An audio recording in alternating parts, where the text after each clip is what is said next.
এই প্রাণীগুলোকে আমি মারতে চাইনি, বন্ধু হতে চেয়েছিলাম, কিন্তু শত্রু বলেই গণ্য হলাম।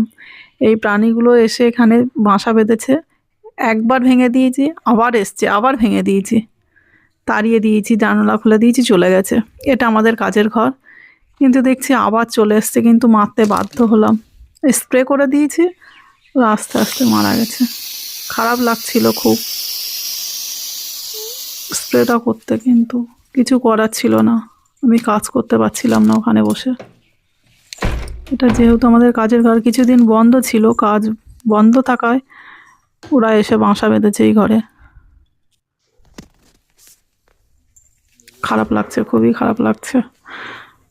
তো আর কিছুক্ষণ পরে এসে দেখছি সবগুলোই মারা গেছে।